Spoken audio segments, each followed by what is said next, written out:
Hello and welcome to our English for Oral Presentations video series. In this video, I will be sharing with you some points on how to organize the body of your speech. Now then, before we move on, let me ask you a question.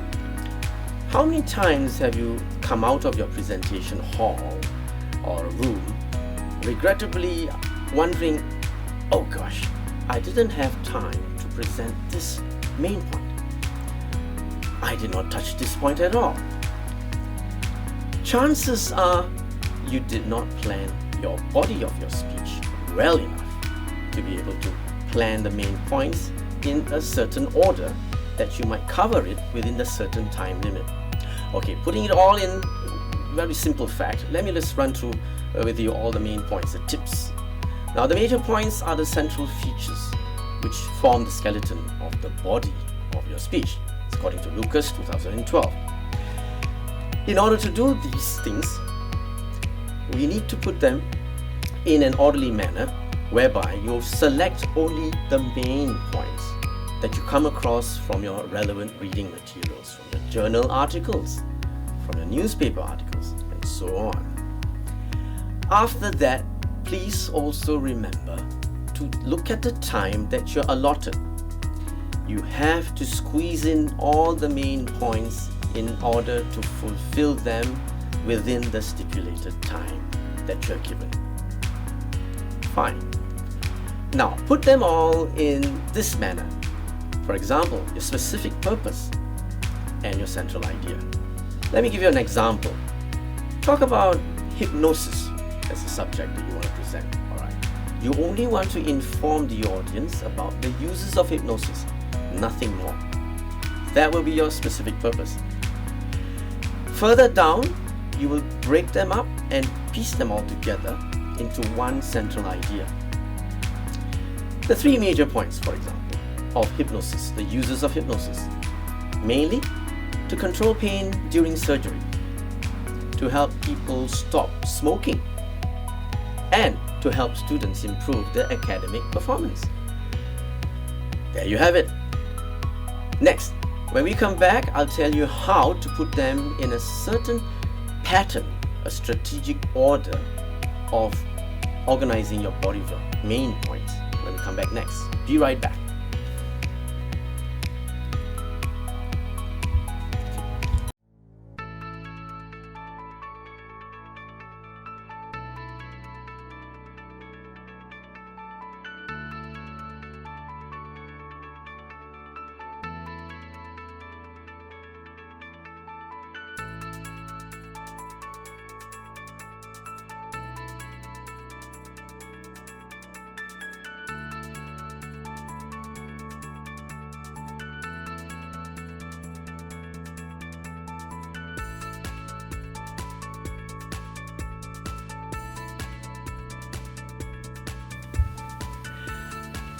Hi, welcome back. Before the break, we talked about the preview of the organizational patterns in which you could organize the body of your speech, the main points. Now then, how many of these orders, the organizational patterns that you know?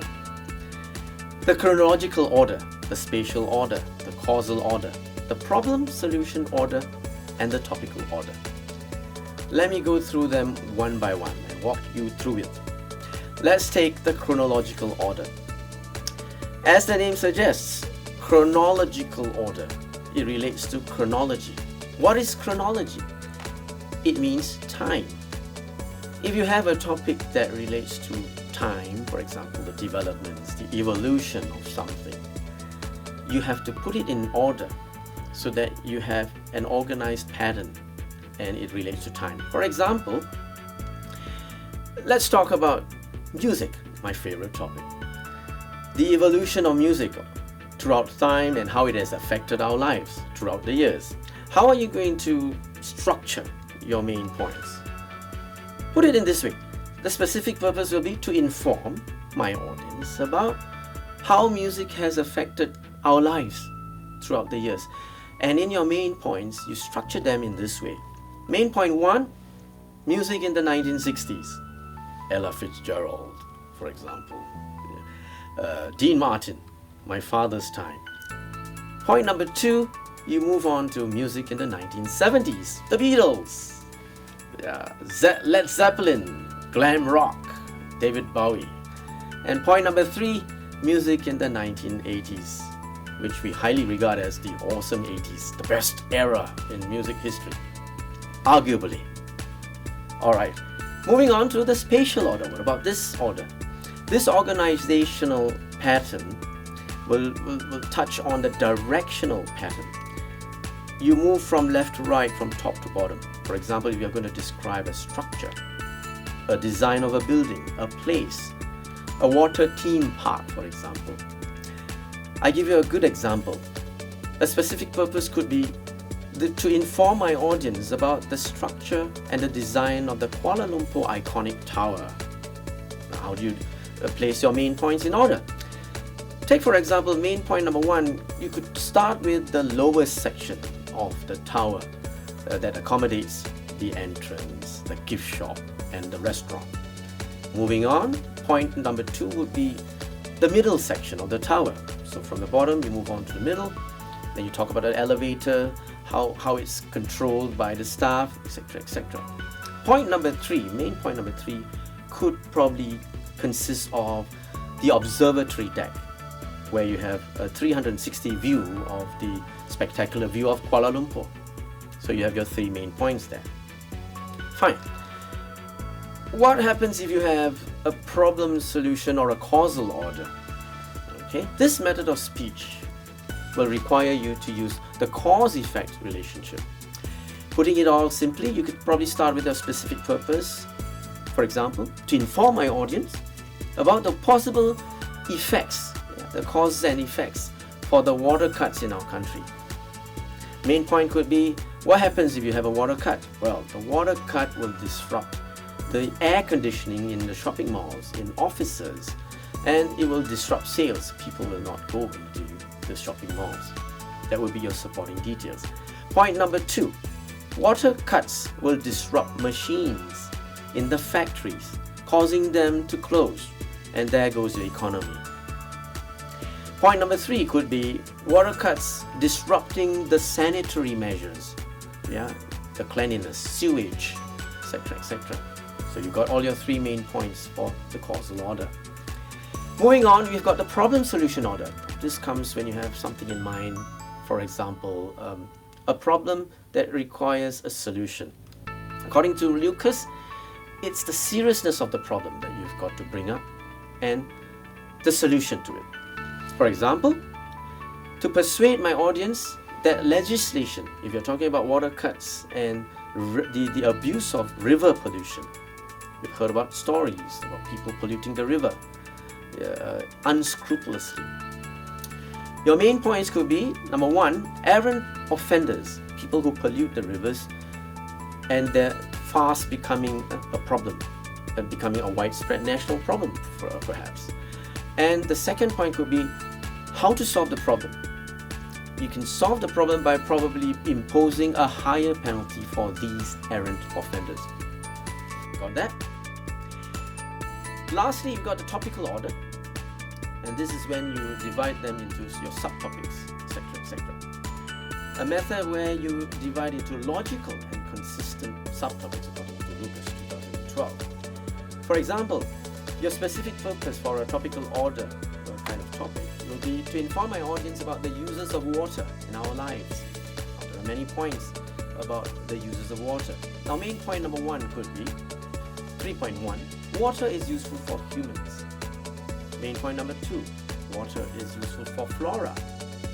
Main point number 3, 3.3, water is useful for the fauna, for the animals and the living things. And 3.4 could be water is also useful for industry.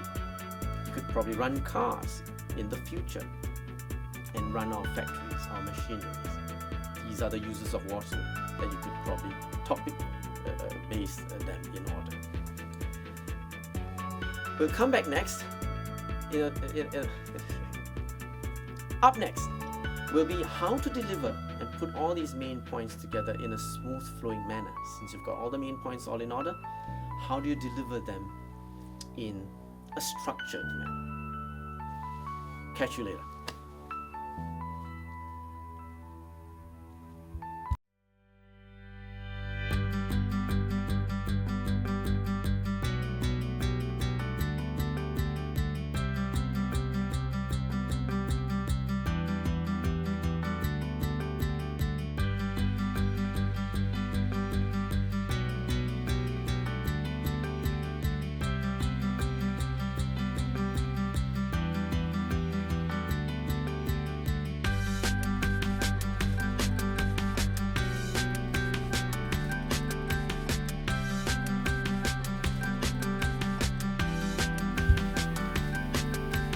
Right, welcome back. Now then, let's go on to the third segment, which is to deliver all the main points that you've gotten in your body of your speech organized.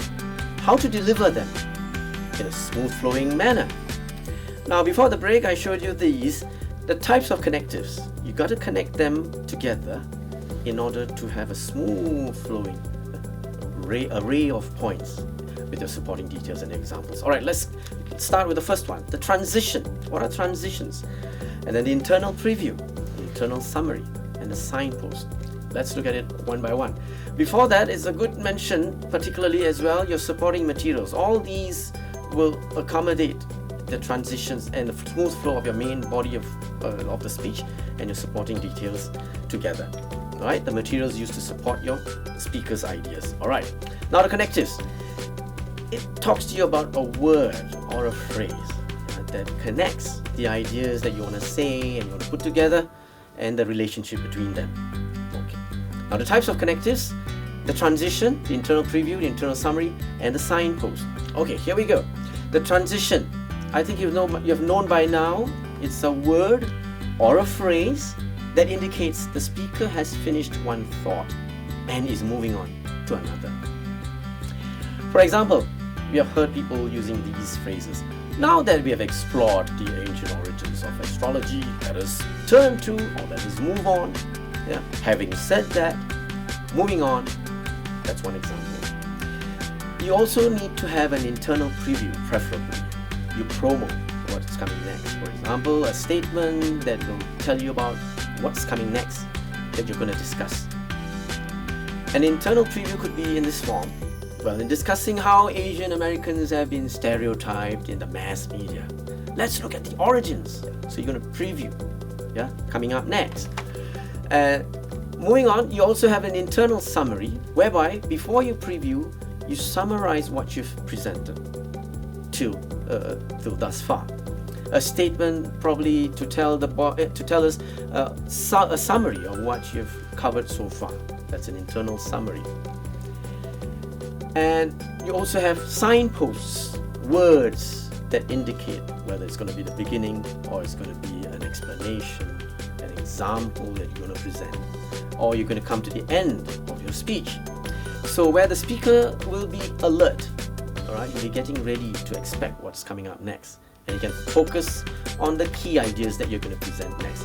Otherwise, you will lose your audience. Now, for example, signposts.